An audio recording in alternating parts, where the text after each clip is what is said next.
चलिए विश्वामित्र कपट भरे आंसुओं से महाराज हरिश्चंद्र के सामने हाथ जोड़ करके खड़े हुए और कहने लगे, हे नाथ, हमारी 5 कन्याएं हैं, हमारे पास में इतना धन नहीं है जो मैं अपनी बेटियों का विवाह कर दूं। हरिश्चंद्र उसी समय कहने लगे, हे मुनिवर, भला आप हमारे राज्य में चलिए, यहाँ तो कुंजी लगाम के अलावा हमारे पास कुछ नहीं है। चलिए विश्वामित्र कहने लगे, सुनो, आप ऐसा कीजिए, इसी कुंजी लगाम का संकल्प छोड़ दो। तो आज महाराज हरिश्चंद्र ने ही सुने हैं, कुंजी लगाम का संकल्प छोड़ दिया। विश्वामित्र कहने लगे, सुनो हरिश्चंद्र, मुझे इस जो आपने दान दिया है इसकी पढ़ाई 60 बार सोना चाहिए, दक्षिणा चाहिए। हरिश्चंद्र कहने लगे, मुनिवर, तो आप हमारे साथ में चलिए।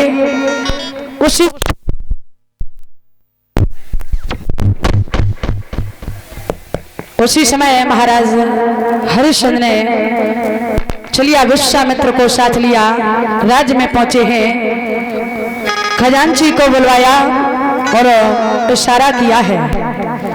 और उसी समय क्या हुआ,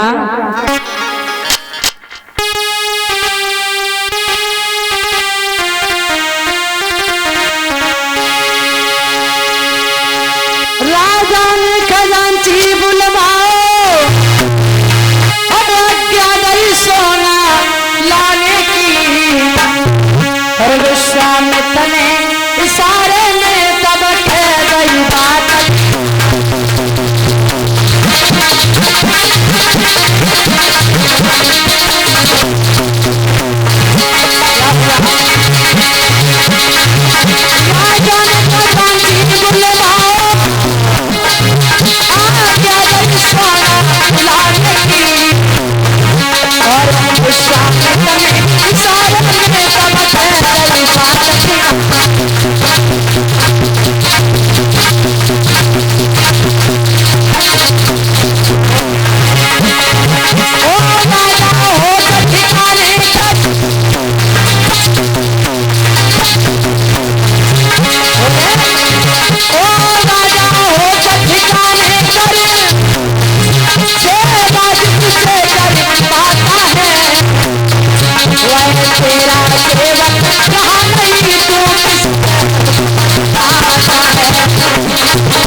चलिए विश्वामित्र कहने लगे, सुनो हरिश्चंद्र, ये राजपाट धन दौलत सब माल खजाना हमारा हो चुका है। उसी समय हरिश्चंद्र ने देखा, हरिश्चंद्र ने पैरों तले जमीन खिसक गई। विचार किया कि मैंने एक मुनिवर को कुंजी लगाम के साथ सारे राजपाट का दान कर दिया। होश उड़ गए हैं हरिश्चंद्र के। चलिए विश्वामित्र कहने लगे, सुनो, जो तुमने कुंजी लगाम का संकल्प छोड़ा है उसकी 60 बार पढ़ाई जो सोना मुझे चाहिए उसे भी पूरा कर दो। इसी के साथ में 101 रुपए का पुरस्कार किट्टू बेटी, ये छोटी बेटी की तरफ से सम्मान है। तो प्रभु से हमारी प्रार्थना है, आराधना है कि हमेशा भगवान सद्बुद्धि बनाए और हमेशा धर्म के रास्ते पर बेटी आगे बढ़ती रहे। बोली वृंदावन बिहारी लाल की, राधा कृष्ण की। चलिए विश्वामित्र कहने लगे, हरिश्चंद्र, अब ये राजपाट हमारा हो चुका है और हमारा 60 बार सोना उसे भी आप अदा कर दो। तो हरिश्चंद्र हाथ जोड़ करके खड़े हुए हैं, मुनिवर, चिंता मत कीजिए, केवल आप हमें आज्ञा दो। हमारी एक धर्म पत्नी है, मैं जानता हूँ कि हमारी सहायता वो अवश्य करेगी। तो उसी समय विश्वामित्र कहने लगे, जाओ, जल्दी जाओ और जल्दी वापस लौट के आना, मुख मत मोड़ना, पीठ को मत दिखाना। हरिश्चंद्र उसी समय विश्वामित्र से आदेश लिया है, चले हैं महलों में। मैया तारा ने आता हुआ महाराज को देखा। रोजाना महाराज जब महलों में आते थे तो चेहरा फूल की तरह खिलता था, तो ऐसा ही नहीं, बड़ा सुंदर आसन लिया और डाल दिया।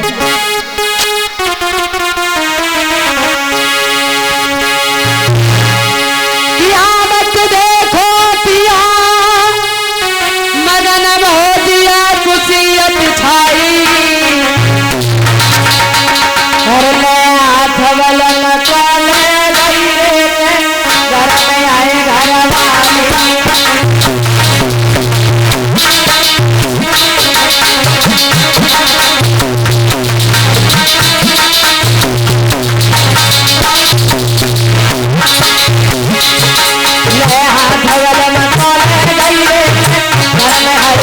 वाली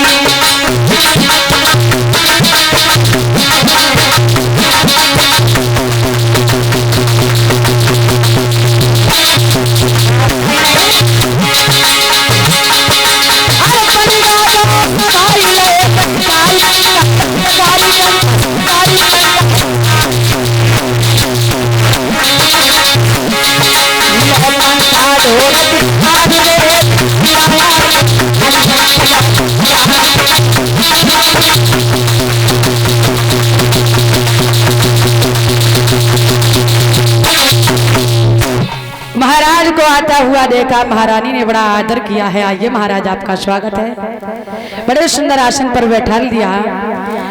महारानी हाथ जोड़ करके खड़ी हुई कहने लगी, हे नाथ, जब जब आप महलों में आते थे आपका चेहरा फूल की तरह खिलता था, लेकिन आज इस उदासी का कारण क्या है? हरिश्चंद्र कहने लगे, तारा तुम्हें पता है मैंने एक ब्राह्मण को दान में सारी राज्य को दे दिया, लेकिन हे तारा मुझे इस बात का दुख नहीं है, इस बात का कष्ट नहीं है कि हमारा सारा राज्य चला गया। दुख है तो सिर्फ एक बात का कि अभी उनका कर्ज अधूरा पड़ा है। 60 बार सोना जो उनका कर्ज है वो मुझे पूरा करना है। तारा रानी कहने लगी, महाराज आप चिंता मत कीजिए। अरे हर पत्नी का यही फर्ज होता है कि पति के दुखों में काम आए। महाराज मैं आपकी सहायता करने के लिए तैयार हूँ। महाराज हरिश्चंद्र ने अपनी पत्नी तारा को, पुत्र रोहिताश को साथ में लिया। राष्ट्रीय वस्त्रों को तो त्याग दिया, साधारण वस्त्र धारण किए हैं और आज चलिया विश्वामित्र को साथ लिया है। चलिया विश्वामित्र कहने लगे, तुम बच जाओ, तुम्हारे पत्नी बच्चे बच जाएं, लेकिन आप हमारे कर्ज को अदा कर दो। हरिश्चंद्र कहने लगे, मुनिवर आप चिंता मत कीजिए, मैं बच जाऊंगा, पत्नी बच्चों को बेच दूंगा, लेकिन तुम्हारे कर्ज को अदा कर दूंगा। तो आज तीनों प्राणी चलिया विश्वामित्र ने तीनों प्राणियों को लिया और उस राज्य को छोड़ करके जब चले हैं तो ऐसा ही नहीं, सारे राज्य के लोग रोने लगे, बिलखने लगे। महाराज हरिश्चंद्र ने देखा तो महाराज हरिश्चंद्र को भी बड़ा कष्ट हुआ। बताया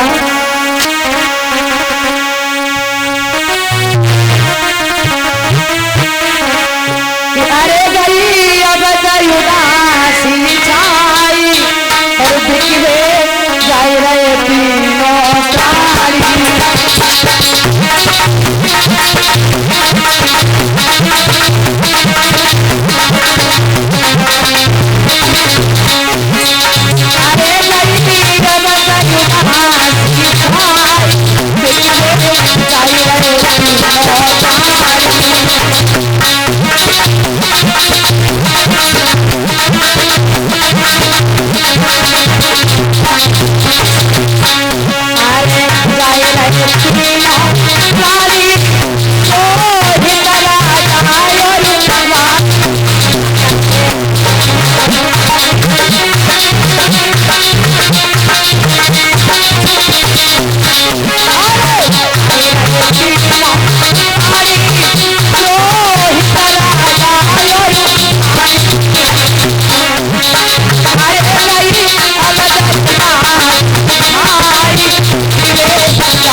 प्राणियों को साथ में लिया है विश्वामित्र ने, और लेकर के जब चलिया विश्वामित्र काशी में पहुंचे हैं। काशी में जाकर के चलिया विश्वामित्र ने आवाज लगा दी काशी के लोगों, मैं 3 प्राणियों को बेचने के लिए आया हूँ, यदि कोई खरीदार हो तो आ जाए, खरीदार हो तो आ जाए। तो श्री सुखदेव जी बोले, हे राजन, आज उसी समय जब काशी में आवाज लगाई है, सभी काशी के लोग इकट्ठे हो गए, विचार किया कि आज तक तो पशु बिचा करते थे, लेकिन ये मनुष्य कब से बिचने लगे। बहुत भीड़ इकट्ठी हो गई काशी में। चलिए विश्वामित्र कहने लगे, मैं 3 प्राणियों को बेचने के लिए आया हूं, अगर कोई खरीदार हो तो इन्हें ले जाइए। तो बताया है महाराज कि आज उसी समय सबसे पहले एक वेश्या ने आकर के मैया तारा का मोल किया है। मैया तारा हाथ जोड़ करके खड़ी हुई और कहने लगी है, हे नाथ, हे मनवर, जिस धर्म के कारण मैंने राजपाट को तोड़ दिया, यदि वही धर्म हमारा नष्ट हो जाएगा, हे मनवर मुझे क्षमा कर दीजिए, किसी और के हाथ में बेच दो, मुझे इस बात का दुख नहीं है, लेकिन इस वेश्या के हाथ में मुझे मत जाने दो, मेरा धर्म नष्ट हो जाएगा। तो उसी समय आज एक ब्राह्मण ने आकर के मैया तारा और रोहतास का मोल कर दिया। कहने लगे, बताइए ब्राह्मण देव, इन दोनों प्राणियों की कीमत क्या है। चलिए विश्वामित्र कहने लगे, कोई सा भी ले लो, सबकी कीमत 20 बार सोना है।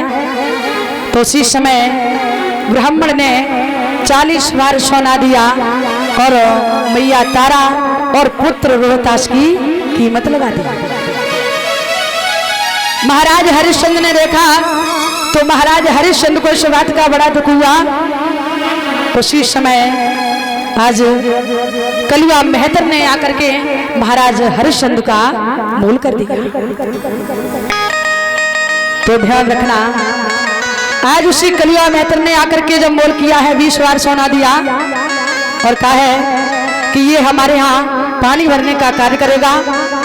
महाराज तीनों प्राणी जब बिछुड़ने के लिए चले हैं तो ऐसी बात नहीं। उसी समय महाराज हरिश्चंद्र को बड़ा कष्ट हुआ, तो ऐसा नहीं लिखा,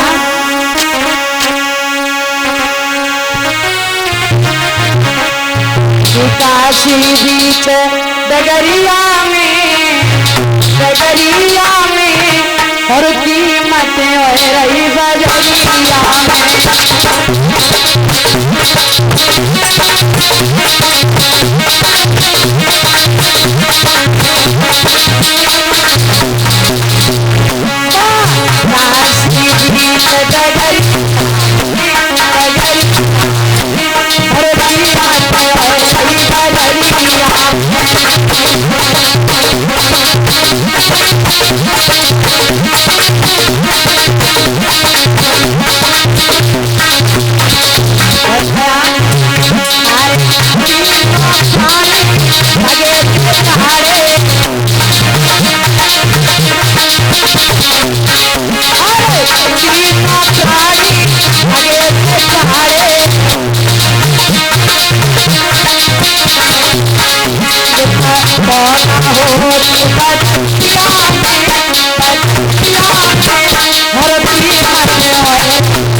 आज तीनों प्राणी जब अलग अलग हुए हैं, महाराज हरिश्चंद्र ने मन में विचार किया कि मैं एक ऐसा अभागा पिता हूँ जिसने अपने पुत्र को अपने सामने बेच दिया, पत्नी बच्चों को बेच दिया, मैं बहुत बड़ा अभागा हूँ।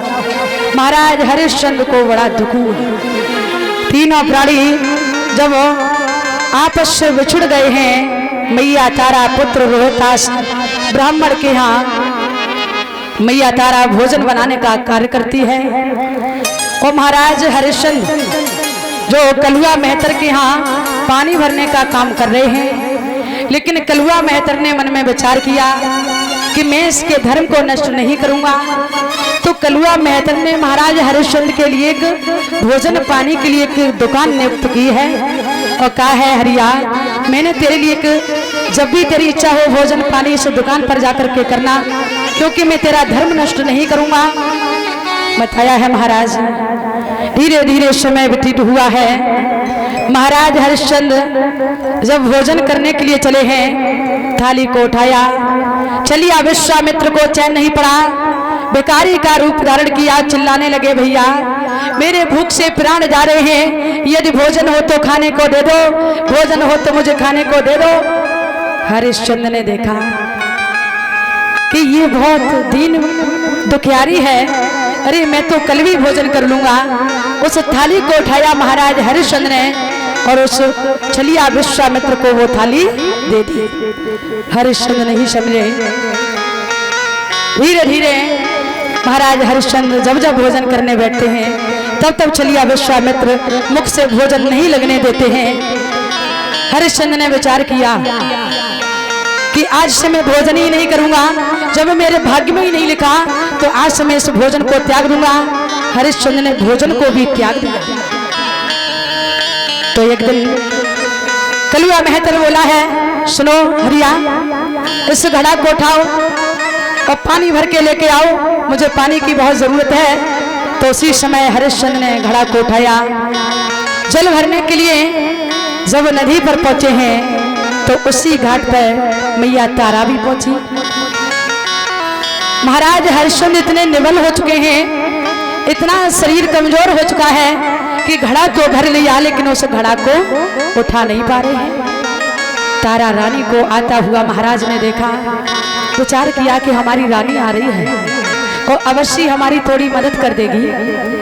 हरिश्चंद्र कहने लगे, तारा अरे आप हमारे घड़े को उठवा दो, मैं इस घड़ा को नहीं उठा पा रहा हूँ। तो उसी समय मैया कहने लगी, महाराज स्वामी मुझे क्षमा करना।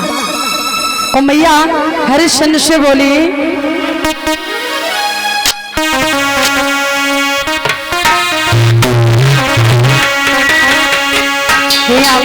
से गड़ाई उठाई दे और साजनवा मेरो धर्म करम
हाथ जोड़ करके बोली, महाराज क्षमा करना, आप एक नीच घर में पानी भरने का कार्य कर रहे हैं और मैं एक ब्राह्मण के घर में, यदि मैं इस घड़े को छूंगी तो हमारा धर्म नष्ट होगा। लेकिन महाराज मैं तुम्हें एक युक्ति बता रही हूँ। महाराज आप गहरे जल में घुस जाइए, तनिक सहारा लगाइए और ये घड़ा उठ जाएगा। हरिश्चंद्र के तारा कोई बात नहीं है, जब समय खराब आता है, इसमें जो आप कह रही हो इसमें आपकी कोई बुराई की बात नहीं है। हमारा समय खराब आ चुका है तारा, आप परेशान मत होइए, आप जाओ और मैं इस घड़ा को उठा लूंगा। तारा तो चली गई। महाराज हरिश्चंद्र ने उसी समय जरा सा जोर लगाया, जैसे तैसे उस घड़ा को उठा के सर पर रख लिया और जल लेकर के जब महाराज हरिश्चंद्र कलुआ मेहतर के सामने पहुंचे हैं तो आज वो घड़ा, कहते ना जब समय खराब आता है तो आपत्ति में आपत्ति बहुत आती है। महाराज हरिश्चंद्र ने क्या देखा कि जो घड़ा सर पर रखी थी, ठोकर लगी तो जो घड़ा था वो जमीन पर गिर के फूट गया।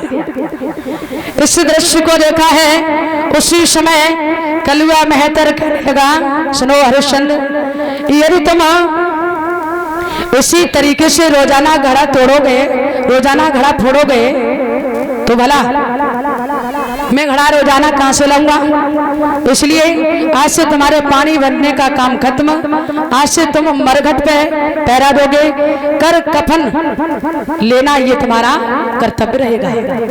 बोली वृंदावन बिहारी लाल की।